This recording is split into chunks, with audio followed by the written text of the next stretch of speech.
हाँ जी प्यारे बच्चों, सत श्री अकाल। प्रोग्राम विच तुहाडा स्वागत है। अज आपां 7वीं जमात समाजिक विज्ञान दा पाठ नंबर 4 वायुमंडल अते तापमान।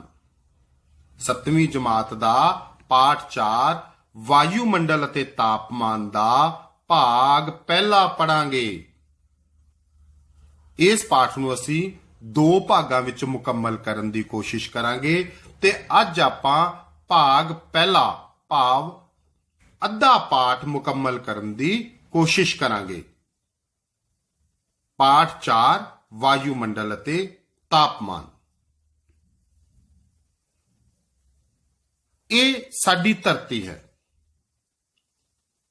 ਸਾਡੀ ਧਰਤੀ ਉੱਤੇ ਮਨੁੱਖ ਅਤੇ ਹੋਰ ਜੀਵਾਂ ਦਾ ਰਹਿਣਾ ਇਸੇ ਲਈ ਸੰਭਵ ਹੋ ਸਕਿਆ ਕਿਉਂਕਿ ਧਰਤੀ ਦੇ ਆਲੇ ਦੁਆਲੇ ਹਵਾ ਦਾ ਗਿਲਾਫ ਹੈ। ਸਾਡੀ ਧਰਤੀ ਤੇ ਜੀਵਨ ਤਾਂ ਹੀ ਸੰਭਵ ਹੋ ਸਕਿਆ ਕਿਉਂਕਿ ਸਾਡੀ ਧਰਤੀ ਦੇ ਆਲੇ ਦੁਆਲੇ ਹਵਾ ਦਾ ਗਿਲਾਫ ਹੈ ਔਰ ਹਵਾ ਦੇ ਇਸ ਗਿਲਾਫ ਨੂੰ ਵਾਯੂਮੰਡਲ ਆਖਦੇ ਹਨ।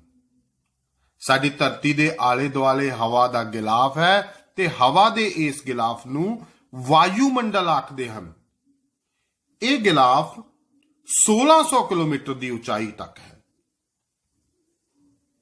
ਪਰ 99% ਹਵਾ 32 ਕਿਲੋਮੀਟਰ ਦੇ ਘੇਰੇ ਵਿੱਚ ਹੀ ਹੈ। ਸਾਡੀ ਧਰਤੀ ਦੇ ਆਲੇ ਦੁਆਲੇ ਹਵਾ ਦਾ ਗਿਲਾਫ ਹੈ। ਹਵਾ ਦੇ ਇਸ ਗਿਲਾਫ ਨੂੰ ਵਾਯੂਮੰਡਲ ਆਖਦੇ ਹਨ। ਇਹ ਗਿਲਾਫ 1600 ਕਿਲੋਮੀਟਰ ਦੀ ਉਚਾਈ ਤੱਕ ਹੈ ਪਰ 99% ਹਵਾ 32 ਕਿਲੋਮੀਟਰ ਦੇ ਘੇਰੇ ਵਿੱਚ ਹੀ ਹੈ। ਧਰਤੀ ਦੀ ਸਤ੍ਹਾ ਉੱਤੇ ਇਹ ਹਵਾ, ਜ਼ਮੀਨ, ਪਾਣੀ ਇਹ ਸਾਰੇ ਮਿਲ ਕੇ ਜੀਵ ਜਗਤ ਅਤੇ ਰੁੱਖਾਂ ਪੌਦਿਆਂ ਦੀ ਉਤਪਤੀ ਅਤੇ ਪਾਲਣ ਪੋਸ਼ਣ ਦਾ ਕਾਰਜ ਕਰਦੀ ਹੈ। ਧਰਤੀ ਦੀ ਸਤ੍ਹਾ ਉੱਤੇ ਵਾਯੂਮੰਡਲ, ਥਲ ਮੰਡਲ ਇਹ ਮਿਲ ਕੇ ਜੀਵ ਜਗਤ ਅਤੇ ਬਨਸਪਤੀ ਜੀਵ ਜਗਤ ਅਤੇ ਰੁੱਖਾਂ ਪੌਦਿਆਂ ਦੀ ਉਤਪਤੀ ਤੇ ਉਹਨਾਂ ਦਾ ਪਾਲਣ ਪੋਸ਼ਣ ਦਾ ਕਾਰਜ ਕਰਦੀ ਹੈ। ਵਾਯੂਮੰਡਲ ਦੇ ਅੰਸ਼ ਤਾਪਮਾਨ, ਹਵਾ, ਨਮੀ, ਵਾਯੂ ਦਾਬ। ਵਾਯੂਮੰਡਲ ਦੇ ਜੋ ਅੰਸ਼ ਹਨ ਜਿਵੇਂ ਤਾਪਮਾਨ, ਨਮੀ, ਵਾਯੂ ਦਾਬ, ਪੌਣਾ ਇਹ ਧਰਤੀ ਦੇ ਕੁਦਰਤੀ ਵਾਤਾਵਰਣ ਉੱਤੇ ਅਸਰ ਪਾਉਂਦੇ ਹਨ। ਧਰਤੀ ਦੇ ਕੁਦਰਤੀ ਵਾਤਾਵਰਣ ਉੱਤੇ ਅਸਰ ਪਾਉਂਦੇ ਹਨ ਜਿਵੇਂ ਤਾਪਮਾਨ, ਨਮੀ, ਵਾਯੂ ਦਾਬ ਤੇ ਪੌਣਾ।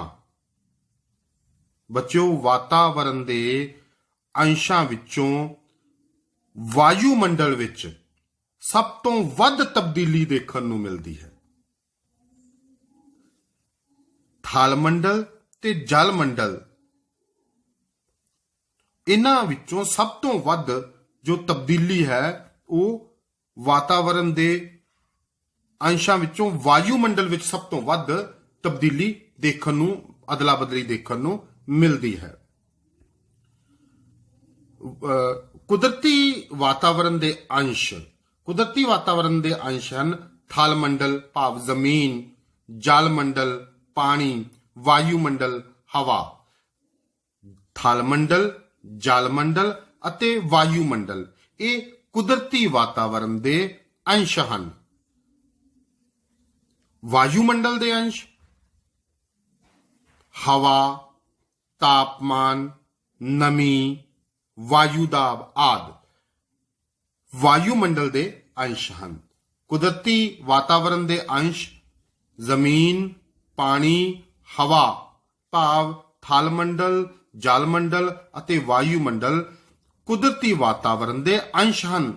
ਵਾਯੂਮੰਡਲ ਦੇ ਅੰਸ਼ ਹਵਾ, ਤਾਪਮਾਨ, ਨਮੀ, ਵਾਯੂ ਦਾਬ, ਇਹ ਵਾਯੂਮੰਡਲ ਦੇ ਅੰਸ਼ ਹਨ। ਮੈਂ ਇੱਕ ਵਾਰ ਫੇਰ ਤੁਹਾਨੂੰ ਦੁਹਰਾਈ ਕਰਾ ਦਿਆਂ।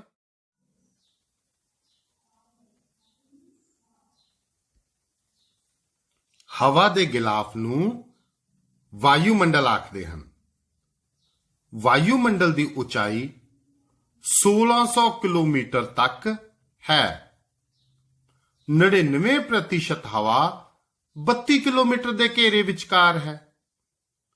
ਹਵਾ, ਜ਼ਮੀਨ, ਪਾਣੀ ਇਹ ਮਿਲ ਕੇ ਜੀਵ ਜਗਤ ਬਣਾਉਂਦੇ ਹਨ। ਵਾਤਾਵਰਣ ਦੇ ਅੰਸ਼ਾਂ ਵਿੱਚੋਂ ਵਾਯੂਮੰਡਲ ਵਿੱਚ ਸਭ ਤੋਂ ਵੱਧ ਅਦਲਾ ਬਦਲੀ ਹੁੰਦੀ ਹੈ। ਜਲ ਮੰਡਲ, ਥਲ ਮੰਡਲ ਅਤੇ ਵਾਯੂਮੰਡਲ ਕੁਦਰਤੀ ਵਾਤਾਵਰਣ ਦੇ ਅੰਸ਼ ਹਨ। ਹਵਾ, ਤਾਪਮਾਨ ਅਤੇ ਨਮੀ ਵਾਯੂਮੰਡਲ ਦੇ ਅੰਸ਼ ਹਨ। ਹੁਣ ਮੈਂ ਕੁਝ ਖਾਲੀ ਥਾਵਾਂ ਤੁਹਾਡੇ ਤੋਂ ਪੁੱਛਣ ਲੱਗਿਆ ਜੋ ਹੁਣ ਤੱਕ ਅਸੀਂ ਪੜਿਆ, ਉਸ ਦੀ ਦੁਹਰਾਈ ਲਈ। ਵਾਯੂਮੰਡਲ ਦੀ ਉਚਾਈ ਡੈਸ਼ ਕਿਲੋਮੀਟਰ ਹੈ। ਹਵਾ ਡੈਸ਼ ਕਿਲੋਮੀਟਰ ਤੱਕ ਦੇ ਘੇਰੇ ਵਿਚਕਾਰ ਹੈ। ਹਵਾ, ਜ਼ਮੀਨ, ਪਾਣੀ ਮਿਲ ਕੇ ਡੈਸ਼ ਬਣਾਉਂਦੇ ਹਨ। ਵਾਤਾਵਰਣ ਦੇ ਅੰਸ਼ਾਂ ਵਿੱਚੋਂ ਡੈਸ਼ ਵਿੱਚ ਸਭ ਤੋਂ ਵੱਧ ਅਦਲਾ ਬਦਲੀ ਹੁੰਦੀ ਹੈ। ਥਲ ਮੰਡਲ, ਜਲ ਮੰਡਲ, ਵਾਯੂਮੰਡਲ ਡੈਸ਼ ਦੇ ਅੰਸ਼ ਹਨ। ਹਵਾ, ਤਾਪਮਾਨ ਅਤੇ ਡੈਸ਼ ਵਾਯੂਮੰਡਲ ਦੇ ਅੰਸ਼ ਹਨ। ਇਹ ਥੱਲੇ ਉੱਤਰ ਨੇ, ਇਹਨਾਂ ਦੇ ਸਹੀ ਸ਼ਬਦ ਤੁਸੀਂ ਸਹੀ ਜਗ੍ਹਾ ਤੇ ਭਰਨੇ ਹਨ।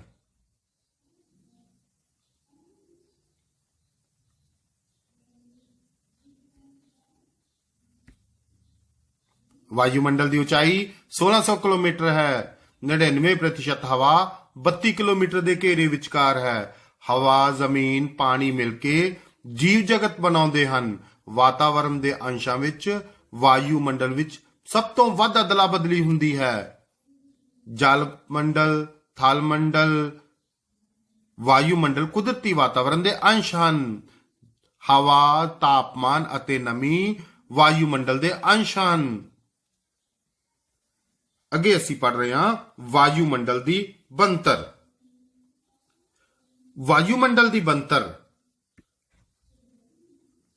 ਵਾਯੂਮੰਡਲ ਵਿੱਚ ਹਵਾ, ਜਲ ਵਾਸ਼ਪ ਅਤੇ ਧੂੜ ਕਣ ਹੁੰਦੇ ਹਨ।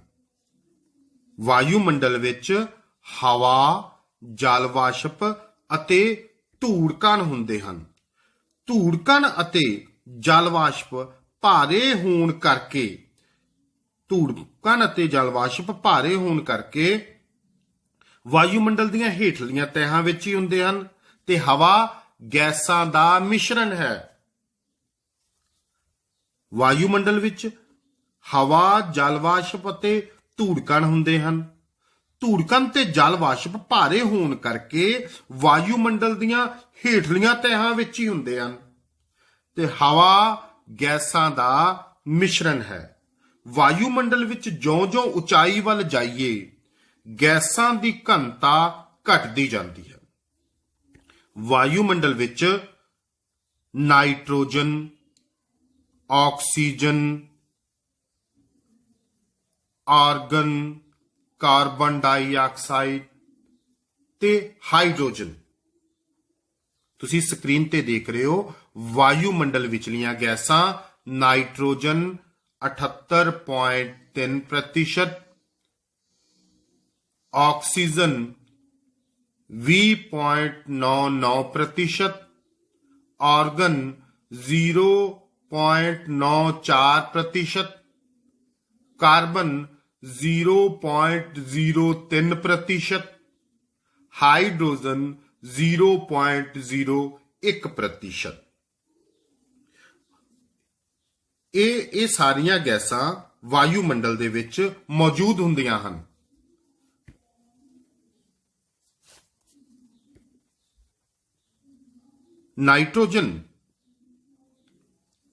ਨਾਈਟ੍ਰੋਜਨ ਵਾਯੂਮੰਡਲ ਦੀਆਂ ਹੇਠਲੀਆਂ ਤਹਿਾਂ 'ਚ ਹੁੰਦੀ ਹੈ।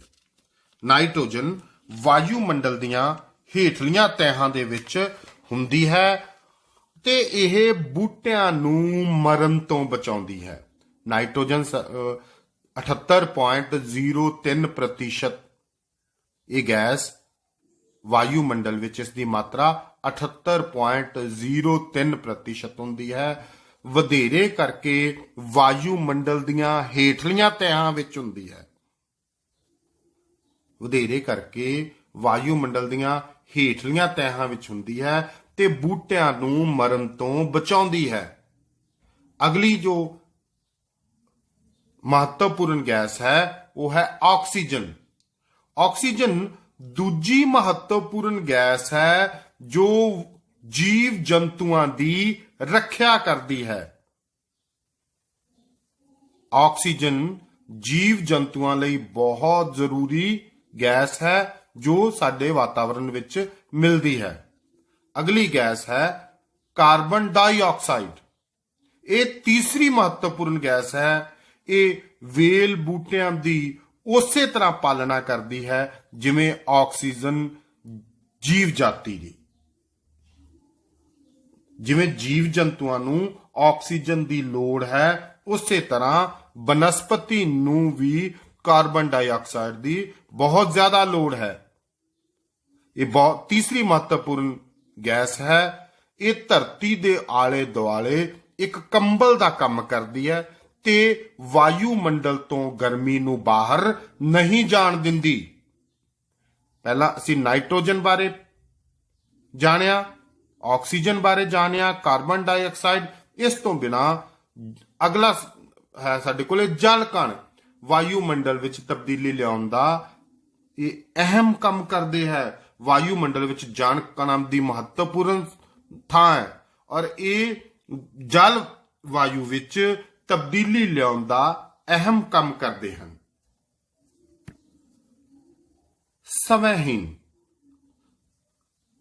ਸਵੈਹੀਨ ਜਦੋਂ ਹਵਾ ਗਰਮ ਹੋ ਜਾਂਦੀ ਹੈ ਤਾਂ ਫੈਲਦੀ ਹੈ। ਜਦੋਂ ਹਵਾ ਗਰਮ ਹੋ ਜਾਂਦੀ ਹੈ ਤੇ ਫੈਲਦੀ ਹੈ ਤੇ ਹਲਕੀ ਹੋ ਕੇ ਉੱਪਰ ਨੂੰ ਉੱਠਣੀ ਸ਼ੁਰੂ ਹੋ ਜਾਂਦੀ ਹੈ। ਜਦੋਂ ਹਵਾ ਗਰਮ ਹੋ ਜਾਂਦੀ ਹੈ ਤਾਂ ਫੈਲਦੀ ਹੈ ਤੇ ਹਲਕੀ ਹੋ ਕੇ ਉੱਪਰ ਨੂੰ ਉੱਠਣੀ ਸ਼ੁਰੂ ਹੋ ਜਾਂਦੀ ਹੈ। ਠੰਡੀ ਹਵਾ ਭਾਰੀ ਹੋਣ ਕਰਕੇ ਥੱਲੇ ਬੈਠ ਜਾਂਦੀ ਹੈ। ਜਿਹੜੀ ਹਵਾ ਠੰਡੀ ਹੈ ਉਹ ਥੱਲੇ ਬੈਠ ਜਾਂਦੀ ਹੈ। ਗਰਮ ਹਵਾ ਫੈਲਦੀ ਹੈ ਉਹ ਉੱਪਰ ਉੱਠਣੀ ਸ਼ੁਰੂ ਹੋ ਜਾਂਦੀ ਹੈ। ਜਦੋਂ ਗਰਮ ਹਵਾ ਉੱਪਰ ਉੱਠਦੀ ਹੈ ਤਾਂ ਠੰਡੀ ਹਵਾ ਉਸ ਦਾ ਸਥਾਨ ਮੱਲ ਲੈਂਦੀ ਹੈ। ਜਦੋਂ ਗਰਮ ਹਵਾ ਉੱਪਰ ਉੱਠਦੀ ਹੈ ਤੇ ਠੰਡੀ ਹਵਾ ਉਸ ਦਾ ਸਥਾਨ ਮੱਲ ਲੈਂਦੀ ਹੈ। ਇਸ ਤਰ੍ਹਾਂ ਹਵਾ ਦਾ ਗੇੜ ਸ਼ੁਰੂ ਹੋ ਜਾਂਦਾ ਹੈ ਜਿਸ ਨੂੰ ਸਵੈਹੀਨ ਕਹਿੰਦੇ ਹਨ। ਜਦੋਂ ਹਵਾ ਗਰਮ ਹੋ ਜਾਂਦੀ ਹੈ ਤਾਂ ਫੈਲਦੀ ਹੈ, ਹਲਕੀ ਹੋ ਕੇ ਉੱਪਰ ਉੱਠਣਾ ਸ਼ੁਰੂ ਹੋ ਜਾਂਦੀ ਹੈ। ਠੰਡੀ ਹਵਾ ਭਾਰੀ ਹੋਣ ਕਰਕੇ ਥੱਲੇ ਬੈਠ ਜਾਂਦੀ ਹੈ। ਜਦੋਂ ਗਰਮ ਹਵਾ ਉੱਪਰ ਉੱਠਦੀ ਹੈ ਤਾਂ ਠੰਡੀ ਹਵਾ ਉਸ ਦਾ ਸਥਾਨ ਘੇਰ ਲੈਂਦੀ ਹੈ। ਗਰਮ ਹਵਾ ਹਲਕੀ ਹੋ ਕੇ ਉੱਪਰ ਉੱਠ ਜਾਂਦੀ ਹੈ, ਠੰਡੀ ਹਵਾ ਉਸ ਦਾ ਸਥਾਨ ਲੈ ਲੈਂਦੀ ਹੈ। ਇਸ ਤਰ੍ਹਾਂ ਇਹ ਗੇੜ ਸ਼ੁਰੂ ਹੋ ਜਾਂਦਾ ਹੈ। ਇਸ ਗੇੜ ਨੂੰ ਸਵੈਹੀਨ ਆਖਦੇ ਹਨ। ਇਹ ਸਾਰੀਆਂ ਗੈਸਾਂ ਧੂੜ ਕਣ, ਕਾਰਬਨ, ਫੁੱਲਾਂ ਦੇ ਪਰਾਗ ਕਣ ਵਾਯੂਮੰਡਲ ਦੀਆਂ ਹੇਠਲੀਆਂ ਤਹਿਾਂ ਵਿੱਚ ਰੋਕੀ ਰੱਖਦੇ ਹਨ। ਸਾਰੀਆਂ ਗੈਸਾਂ ਧੂੜ ਕਣਾਂ, ਕਾਰਬਨ, ਫੁੱਲਾਂ ਦੇ ਪਰਾਗ ਕਣਾਂ ਵਾਯੂਮੰਡਲ ਦੀਆਂ ਹੇਠਲੀਆਂ ਤਹਿਾਂ ਵਿੱਚ ਰੋਕੀ ਰੱਖਦੇ ਹਨ। ਅੱਗੇ ਅਸੀਂ ਦੇਖ ਰਹੇ ਹਾਂ, ਤੁਹਾਨੂੰ ਤਸਵੀਰ ਤੋਂ ਵੀ ਨਜ਼ਰ ਆ ਰਿਹਾ ਹੈ, ਹਵਾ ਦਾ ਪ੍ਰਦੂਸ਼ਣ। ਹਰੇਕ ਸਾਲ ਹਜ਼ਾਰਾਂ ਟਨ ਸਥੂਲ ਪਦਾਰਥ ਵਾਤਾਵਰਣ ਵਿੱਚ ਜਮ੍ਹਾਂ ਹੋ ਜਾਂਦੇ ਹਨ ਜਿਹੜੇ ਕੁਦਰਤੀ ਨਹੀਂ ਹੁੰਦੇ। ਹਰੇਕ ਸਾਲ ਹਜ਼ਾਰਾਂ ਟਨ ਸਥੂਲ ਪਦਾਰਥ ਵਾਤਾਵਰਣ ਵਿੱਚ ਜਮ੍ਹਾਂ ਹੋ ਜਾਂਦੇ ਹਨ ਜਿਹੜੇ ਕੁਦਰਤੀ ਨਹੀਂ ਹੁੰਦੇ। ਵਾਤਾਵਰਣ ਵਿਚਲੇ ਇਸ ਬਨਾਵਟੀ ਮਨੁੱਖ ਦੁਆਰਾ ਪੈਦਾ ਕੀਤੇ ਸਥੂਲਤਾ ਨੂੰ ਹੀ ਹਵਾ ਦਾ ਪ੍ਰਦੂਸ਼ਣ ਆਖਦੇ ਹਨ। ਵਾਯੂਮੰਡਲ ਵਿਚਲੀ ਜੋ ਬਨਾਵਟੀ ਭਾਵ ਮਨੁੱਖ ਦੁਆਰਾ ਪੈਦਾ ਕੀਤੀ ਸਥੂਲਤਾ ਨੂੰ ਹਵਾ ਦਾ ਪ੍ਰਦੂਸ਼ਣ ਆਖਦੇ ਹਨ, ਹਵਾ ਦਾ ਪ੍ਰਦੂਸ਼ਣ ਕਹਿੰਦੇ ਹਨ। ਇਹ ਸਥੂਲਤਾ ਦੋ ਪ੍ਰਕਾਰ ਦੀ ਹੁੰਦੀ ਹੈ। ਇਹ ਸਥੂਲਤਾ ਦੋ ਪ੍ਰਕਾਰ ਦੀ ਹੁੰਦੀ ਹੈ, ਠੋਸ ਅਤੇ ਗੈਸ। ਖਾਸ ਕਰਕੇ ਸ਼ਹਿਰਾਂ ਵਿੱਚ ਮਨੁੱਖੀ ਗਤੀਵਿਧੀਆਂ ਬਹੁਤ ਸਾਰਾ ਠੋਸ ਗੰਧ ਹਵਾ ਵਿੱਚ ਛੱਡਦੀਆਂ ਹਨ। ਬਾਲਣ ਦੇ ਬਲਨ ਉਪਰੰਤ ਕਾਰਬਨ ਦੇ ਧੂਏ ਦੇ ਕਣ ਧੂਏ ਦੇ ਰੂਪ ਵਿੱਚ ਹਵਾ ਵਿੱਚ ਛੱਡੇ ਜਾਂਦੇ ਹਨ। ਫੈਕਟਰੀਆਂ ਵੱਖ-ਵੱਖ ਕਾਰਜਾਂ ਉਪਰੰਤ ਹਵਾ ਵਿੱਚ ਧੂੜ ਕਣ ਛੱਡਦੀਆਂ ਹਨ, ਜਿਨ੍ਹਾਂ ਵਿੱਚ ਐਸਬੈਸਟੋਸ ਸਥੂਲ ਪ੍ਰਦੂਸ਼ਣ ਦਾ ਇੱਕ ਭਿਆਨਕ ਨਮੂਨਾ ਹੈ। ਜਵਾਲਾਮੁਖੀ ਹਵਾ ਦੇ ਪ੍ਰਦੂਸ਼ਣ ਨੂੰ ਧੂੜ ਕਣਾਂ ਦੇ ਰੂਪ ਵਿੱਚ ਪ੍ਰਦੂਸ਼ਿਤ ਕਰਦੇ ਹਨ। ਇਹ ਸਾਰੇ ਠੋਸ ਸਥੂਲਤਾ ਦੀ ਉਦਾਹਰਣ ਨੇ। ਅੱਗੇ ਹੈ ਮੋਟਰ ਗੱਡੀਆਂ ਦਾ ਛੱਡਿਆ ਧੂਆਂ। ਮੋਟਰ ਗੱਡੀਆਂ ਵੱਲੋਂ ਛੱਡਿਆ ਧੂਆਂ ਇੱਕ ਭਿਆਨਕ ਗੈਸੀ ਪ੍ਰਦੂਸ਼ਣ ਹੈ। ਵਾਹਨ ਬਹੁਤ ਜ਼ਿਆਦਾ ਟ੍ਰੈਫਿਕ ਵਾਲੇ ਸਥਾਨਾਂ ਤੇ ਜ਼ਹਿਰੀਲੀ ਗੈਸ ਕਾਰਬਨ ਮੋਨੋਆਕਸਾਈਡ ਛੱਡਦੇ ਹਨ। ਮੋਟਰ ਗੱਡੀਆਂ ਜੋ ਸਾਡੇ ਵਾਹਨ ਹਨ, ਉਹਨਾਂ ਵੱਲੋਂ ਛੱਡਿਆ ਧੂਆਂ ਇੱਕ ਭਿਆਨਕ ਗੈਸੀ ਪ੍ਰਦੂਸ਼ਣ ਹੈ। ਵਾਹਨ ਬਹੁਤ ਜ਼ਿਆਦਾ ਟ੍ਰੈਫਿਕ ਵਾਲੇ ਸਥਾਨਾਂ ਤੇ ਜ਼ਹਿਰੀਲੀ ਗੈਸ ਕਾਰਬਨ ਮੋਨੋਆਕਸਾਈਡ ਛੱਡਦੇ। ਬੱਚੋ, ਤੁਸੀਂ ਸਮੋਗ ਦਾ ਨਾਂ ਸੁਣਿਆ ਹੋਣਾ ਹੈ। ਕਈ ਵੱਡੇ ਸ਼ਹਿਰਾਂ ਵਿੱਚ ਸਮੋਗ ਬਾਰੇ ਕਾਫੀ ਚਿੰਤਾ ਜ਼ਾਹਰ ਕੀਤੀ ਜਾਂਦੀ ਹੈ, ਕਾਫੀ ਚਰਚਾ ਰਹਿੰਦੀ ਹੈ। ਸਮੋਗ ਧੁੰਦ ਤੇ ਧੂਏ ਦਾ ਮਿਸ਼ਰਣ ਹੁੰਦਾ।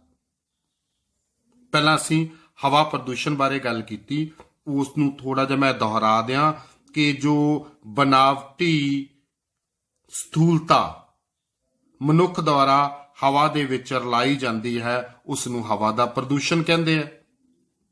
ਵਾਯੂਮੰਡਲ ਵਿੱਚ ਮਨੁੱਖ ਦੁਆਰਾ ਪੈਦਾ ਕੀਤੀ ਸਥੂਲਤਾ ਨੂੰ ਹਵਾ ਦਾ ਪ੍ਰਦੂਸ਼ਣ ਕਹਿੰਦੇ ਹਨ।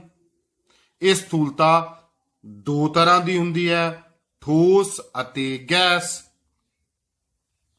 ਮੋਟਰ ਗੱਡੀਆਂ ਦਾ ਧੂਆਂ ਵੀ ਇੱਕ ਭਿਆਨਕ ਗੈਸੀ ਪ੍ਰਦੂਸ਼ਣ ਹੈ। ਇਸੇ ਤਰ੍ਹਾਂ ਫੈਕਟਰੀਆਂ ਦਾ ਧੂਆਂ ਜੋ ਠੋਸ ਪ੍ਰਦੂਸ਼ਣ ਪੈਦਾ ਕਰਦਾ ਹੈ। ਵਾਹਨਾਂ ਦੇ ਵਿੱਚੋਂ ਕਾਰਬਨ ਮੋਨੋਆਕਸਾਈਡ ਹੈ, ਜੋ ਕਾਫੀ ਖਤਰਨਾਕ ਗੈਸ ਹੈ। ਸੋ ਇਸ ਤੋਂ ਬਿਨਾ ਅੱਜ ਕੱਲ ਸਮੋਗ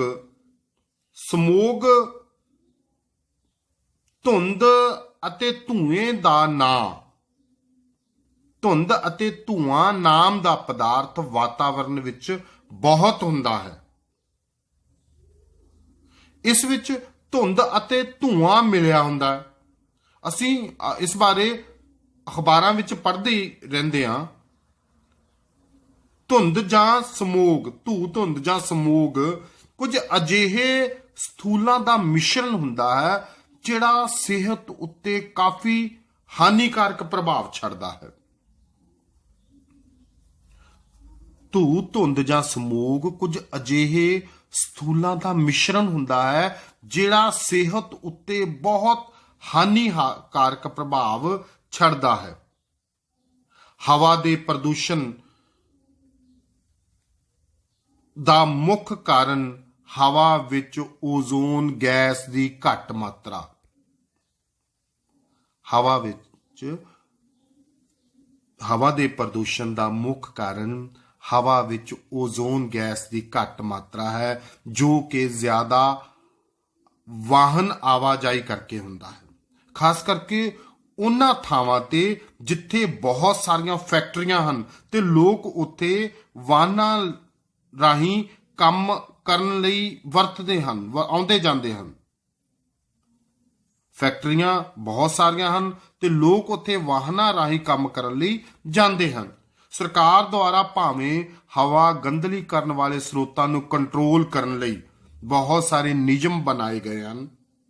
ਸਰਕਾਰ ਬਹੁਤ ਕੋਸ਼ਿਸ਼ ਕਰ ਰਹੀ ਹੈ, ਸਰਕਾਰ ਨੇ ਬਹੁਤ ਸਾਰੇ ਨਿਯਮ ਬਣਾਏ ਹਨ, ਪਰੰਤੂ ਸਾਨੂੰ ਆਪ ਹੀ ਇਹਨਾਂ ਨੂੰ ਕੰਟਰੋਲ ਕਰਨ ਲਈ ਉਪਰਾਲੇ ਕਰਨੇ ਚਾਹੀਦੇ ਹਨ। ਵਾਯੂਮੰਡਲ ਦਾ ਢਾਂਚਾ ਬਾਰੇ। ਵਾਯੂਮੰਡਲ ਦਾ ਢਾਂਚਾ ਬੱਚੋ, ਧਰਤੀ ਦਾ ਵਾਯੂਮੰਡਲ ਬਹੁਤ ਸਾਰੀਆਂ ਤਹਿਾਂ ਦੇ ਵਿੱਚ ਵੰਡਿਆ ਹੋਇਆ ਹੈ। ਧਰਤੀ ਦਾ ਵਾਯੂਮੰਡਲ ਤੁਸੀਂ ਤਸਵੀਰ ਦੇ ਵਿੱਚ ਵੀ ਦੇਖ ਰਹੇ ਹੋ। ਧਰਤੀ ਦੇ ਉੱਪਰ ਵੱਖ-ਵੱਖ ਤਹਿਾਂ, ਵੱਖ-ਵੱਖ ਪਰਤਾਂ ਉਹ ਦਿਖਾਈਆਂ ਗਈਆਂ ਨੇ। ਧਰਤੀ ਦਾ ਵਾਯੂਮੰਡਲ ਬਹੁਤ ਸਾਰੀਆਂ ਤਹਿਾਂ ਦੇ ਵਿੱਚ ਵੰਡਿਆ ਹੋਇਆ ਹੈ। ਇਹਨਾਂ ਤਹਿਾਂ ਦੇ ਨਾਮ ਤੇ ਉਚਾਈ ਵੱਖ-ਵੱਖ ਹੈ। ਪਿਛਲੇ ਕੁਝ ਦਹਾਕਿਆਂ ਤੋਂ, ਪਿਛਲੇ ਕੁਝ ਸਮੇਂ ਤੋਂ ਵਾਯੂਮੰਡਲ ਸੰਬੰਧੀ ਬਹੁਤ ਜਾਣਕਾਰੀ ਇਕੱਠੀ ਕੀਤੀ ਗਈ ਹੈ। ਇਹ ਜਾਣਕਾਰੀ ਪੁਲਾੜ ਵਿੱਚ ਭੇਜੇ ਗਏ ਬਨਾਵਟੀ ਉਪਗ੍ਰਹਿਾਂ, ਮਾਨਵਕ੍ਰਿਤ ਉਪਗ੍ਰਹਿਾਂ ਦੁਆਰਾ ਇਕੱਠੀ ਕੀਤੀ ਗਈ ਹੈ, ਜਿਹਨੂੰ ਅਸੀਂ ਸੈਟੇਲਾਈਟਸ ਕਹਿ ਦਿੰਦੇ ਹਾਂ। ਇਹ ਜਾਣਕਾਰੀ ਜੋ ਸਾਡੇ ਕੋਲ ਇਹਨਾਂ ਪਰਤਾਂ ਬਾਰੇ ਹੈ, ਇਹ ਜਾਣਕਾਰੀ ਪੁਲਾੜ ਵਿੱਚ ਭੇਜੇ ਗਏ ਮਾਨਵਕ੍ਰਿਤ ਉਪਗ੍ਰਹਿਾਂ ਦੁਆਰਾ ਇਕੱਠੀ ਕੀਤੀ ਗਈ ਹੈ। ਸੋ ਉਸ ਦੇ ਆਧਾਰ ਤੇ ਵਾਯੂਮੰਡਲ ਨੂੰ ਹੇਠ ਲਿਖੀਆਂ ਤਹਿਾਂ ਦੇ ਵਿੱਚ ਵੰਡਿਆ ਗਿਆ ਹੈ। ਸਭ ਤੋਂ ਪਹਿਲਾਂ ਅਸ਼ਾਂਤੀ ਮੰਡਲ। ਅਸ਼ਾਂਤੀ ਮੰਡਲ ਇਹ ਵਾਯੂਮੰਡਲ ਦੀ ਸਭ ਤੋਂ ਹੇਠਲੀ ਪਰਤ ਹੈ। ਅਸ਼ਾਂਤੀ ਮੰਡਲ। ਅਸ਼ਾਂਤੀ ਮੰਡਲ ਦੇ ਨਾਂ ਤੋਂ ਇਸ ਮੰਡਲ ਦੇ ਵਿੱਚ ਮੀਂਹ, ਹਨੇਰੀ, ਬੱਦਲ, ਤੂਫਾਨ ਇਹ ਸਭ ਕੁਝ ਇਸੇ ਤਹਿ ਦੇ ਵਿੱਚ ਵਾਪਰਦਾ। ਅਸ਼ਾਂਤੀ ਮੰਡਲ। ਅਗਲੀ ਤਹਿ ਹੈ ਸਮਤਾਪ ਮੰਡਲ। ਸਮਤਾਪ ਮੰਡਲ। ਇਸ ਤਹਿ ਦੇ ਵਿੱਚ, ਇਸ ਮੰਡਲ ਦੇ ਵਿੱਚ ਆਕਾਸ਼ ਸਾਫ਼ ਰਹਿੰਦਾ ਹੈ ਔਰ ਇਸ ਵਿੱਚ ਹਵਾਈ ਜਹਾਜ਼ਾਂ ਦੀ ਉਡਾਨ ਲਈ ਇਹ ਬਹੁਤ ਯੋਗ ਹੁੰਦਾ ਹੈ। ਆਪਾਂ ਵਿਸਥਾਰ ਨਾਲ ਇਸ ਬਾਰੇ ਅੱਗੇ ਪੜਾਂਗੇ। ਪਹਿਲਾ ਸੀ ਅਸ਼ਾਂਤੀ ਮੰਡਲ, ਦੂਸਰਾ ਹੈ ਸਮਤਾਪ ਮੰਡਲ। ਸਮਤਾਪ ਮੰਡਲ। ਤੀਸਰੀ ਪਰਤ ਦਾ, ਤੀਸਰੀ ਤਹਿ ਦਾ ਨਾਂ ਹੈ ਮੱਧਵਰਤੀ ਮੰਡਲ। ਮੱਧਵਰਤੀ ਮੰਡਲ। ਸਮਤਾਪ ਮੰਡਲ ਤੋਂ ਉਤਲੀ ਵਾਯੂਮੰਡਲ ਦੀ ਪਰਤ ਨੂੰ ਮੱਧਵਰਤੀ ਮੰਡਲ ਆਖਦੇ ਹਨ। ਮੱਧਵਰਤੀ ਮੰਡਲ। ਅਸ਼ਾਂਤੀ ਮੰਡਲ, ਸਮਤਾਪ ਮੰਡਲ, ਮੱਧਵਰਤੀ ਮੰਡਲ। ਅਗਲੀ ਤਹਿ ਹੈ ਤਾਪ ਮੰਡਲ। ਤਾਪ ਮੰਡਲ। ਇਹ ਤਾਪ ਮੰਡਲ ਬਾਰੇ ਵੀ ਅਸੀਂ ਵਿਸਥਾਰ ਨਾਲ ਅੱਗੇ ਪੜਾਂਗੇ। ਤਾਪ ਮੰਡਲ ਤੋਂ ਬਾਅਦ ਹੈ ਬਾਹਰੀ ਮੰਡਲ। ਬਾਹਰੀ ਮੰਡਲ। ਅਸ਼ਾਂਤੀ ਮੰਡਲ, ਸਮਤਾਪ ਮੰਡਲ, ਮੱਧਵਰਤੀ ਮੰਡਲ, ਤਾਪ ਮੰਡਲ, ਬਾਹਰੀ ਮੰਡਲ। ਇੱਕ ਵਾਰੀ ਫੇਰ ਮੈਂ ਨਾਂ ਲੈ ਦਿਆਂ। ਅਸ਼ਾਂਤੀ ਮੰਡਲ, ਸਮਤਾਪ ਮੰਡਲ, ਮੱਧਵਰਤੀ ਮੰਡਲ, ਤਾਪ ਮੰਡਲ, ਬਾਹਰੀ ਮੰਡਲ। ਵਾਯੂਮੰਡਲ ਦੀਆਂ ਇਹਨਾਂ ਤਹਿਾਂ ਦੇ ਨਾਵਾਂ ਬਾਰੇ ਤੁਹਾਨੂੰ ਪਤਾ ਲੱਗ ਗਿਆ।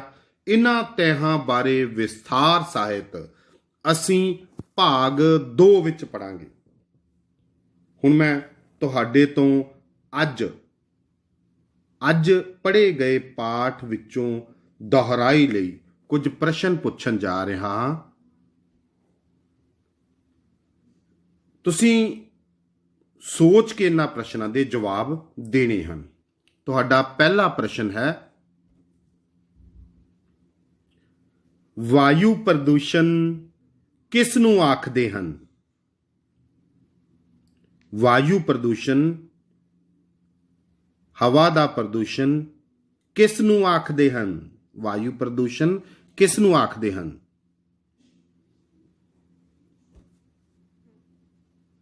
ਹਵਾ ਵਿਚਲੀ ਬਨਾਵਟੀ ਸਥੂਲਤਾ। ਹਵਾ ਵਿਚਲੀ ਬਨਾਵਟੀ ਸਥੂਲਤਾ। ਹਵਾ ਵਿਚਲੀ ਬਨਾਵਟੀ ਸਥੂਲਤਾ ਨੂੰ ਵਾਯੂ ਪ੍ਰਦੂਸ਼ਣ ਆਖਦੇ ਹਨ। ਤੁਹਾਡਾ ਅਗਲਾ ਪ੍ਰਸ਼ਨ ਹੈ, ਹਵਾ ਕਿਸ ਦਾ ਮਿਸ਼ਰਣ ਹੈ? ਹਵਾ ਕਿਸ ਦਾ ਮਿਸ਼ਰਣ ਹੈ? ਹਾਂਜੀ, ਸ਼ਾਬਾਸ਼, ਗੈਸਾਂ ਦਾ। ਹਵਾ ਗੈਸਾਂ ਦਾ ਮਿਸ਼ਰਣ ਹੈ। ਤੀਸਰਾ ਪ੍ਰਸ਼ਨ, ਵਾਯੂਮੰਡਲ ਵਿੱਚ ਕਿਹੜੀਆਂ ਦੋ ਗੈਸਾਂ ਦੀ ਮਾਤਰਾ ਜ਼ਿਆਦਾ ਹੈ? ਵਾਯੂਮੰਡਲ ਵਿੱਚ ਕਿਹੜੀਆਂ ਦੋ ਗੈਸਾਂ ਦੀ ਮਾਤਰਾ ਜ਼ਿਆਦਾ ਹੈ? ਹਾਂਜੀ, ਸ਼ਾਬਾਸ਼, ਨਾਈਟ੍ਰੋਜਨ ਅਤੇ ਆਕਸੀਜਨ। ਨਾਈਟ੍ਰੋਜਨ ਅਤੇ ਆਕਸੀਜਨ ਦੀ ਮਾਤਰਾ ਵਾਯੂਮੰਡਲ ਵਿੱਚ ਸਭ ਤੋਂ ਵੱਧ ਗੈਸਾਂ ਇਹ ਦੋਨੋਂ ਵਾਯੂਮੰਡਲ ਦੇ ਵਿੱਚ ਪਾਈਆਂ ਜਾਂਦੀਆਂ। ਅਗਲਾ ਪ੍ਰਸ਼ਨ, ਹਵਾ ਵਿੱਚ ਨਾਈਟ੍ਰੋਜਨ ਗੈਸ ਦੀ ਮਾਤਰਾ ਕਿੰਨੀ ਹੈ? ਹਵਾ ਵਿੱਚ ਨਾਈਟ੍ਰੋਜਨ ਗੈਸ ਦੀ ਮਾਤਰਾ ਕਿੰਨੀ ਹੈ? ਹਾਂਜੀ, ਸ਼ਾਬਾਸ਼, 78.03%। ਹਵਾ ਵਿੱਚ ਨਾਈਟ੍ਰੋਜਨ ਦੀ ਮਾਤਰਾ 78.03% ਹੈ। ਅਗਲਾ ਪ੍ਰਸ਼ਨ, ਹਵਾ ਵਿੱਚ ਆਕਸੀਜਨ ਦੀ ਮਾਤਰਾ ਕਿੰਨੀ ਹੈ?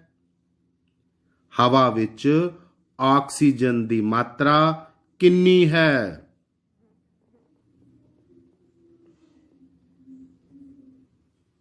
ਜੀ ਹਾਂ, 20.99%। ਹਵਾ ਵਿੱਚ ਆਕਸੀਜਨ ਦੀ ਮਾਤਰਾ 20.99% ਹੈ।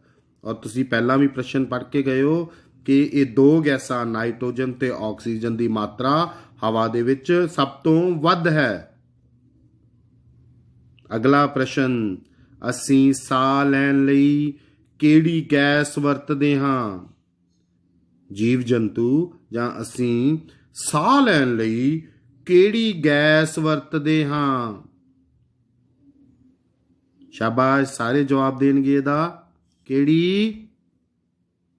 ਆਕਸੀਜਨ। ਆਕਸੀਜਨ, ਅਸੀਂ ਸਾਹ ਲੈਣ ਲਈ ਆਕਸੀਜਨ ਵਰਤਦੇ ਹਾਂ। ਅਗਲਾ ਪ੍ਰਸ਼ਨ, ਵਾਯੂਮੰਡਲ ਵਿੱਚ ਕਾਰਬਨ ਡਾਈਆਕਸਾਈਡ ਦੀ ਮਾਤਰਾ ਕਿੰਨੀ ਹੈ? ਵਾਯੂਮੰਡਲ ਵਿੱਚ ਕਾਰਬਨ ਡਾਈਆਕਸਾਈਡ ਦੀ ਮਾਤਰਾ ਕਿੰਨੀ ਹੈ? ਹਾਂਜੀ, 0.03%। 0.03%। ਅਗਲਾ ਪ੍ਰਸ਼ਨ, ਹਵਾ ਦੇ ਗਿਲਾਫ ਨੂੰ ਕੀ ਆਖਦੇ ਹਨ? ਇਸ ਬਾਰੇ ਅਸੀਂ ਕਾਫੀ ਕੁਝ ਪੜ੍ਹ ਲਿਆ, ਸ਼ਬਦ ਵਾਰ-ਵਾਰ ਆ ਰਿਹਾ ਹੈ। ਹਵਾ ਦੇ ਗਿਲਾਫ ਨੂੰ ਕੀ ਆਖਦੇ ਹਨ? ਵਾਯੂਮੰਡਲ। ਹਵਾ ਦੇ ਗਿਲਾਫ ਨੂੰ ਵਾਯੂਮੰਡਲ ਆਖਦੇ ਹਨ। ਸੋ ਬੱਚੋ, ਪਾਠ ਦਾ ਬਾਕੀ ਹਿੱਸਾ ਅਸੀਂ ਭਾਗ 2 ਵਿੱਚ ਪੜਾਂਗੇ। ਤੰਦਰੁਸਤ ਰਹੋ।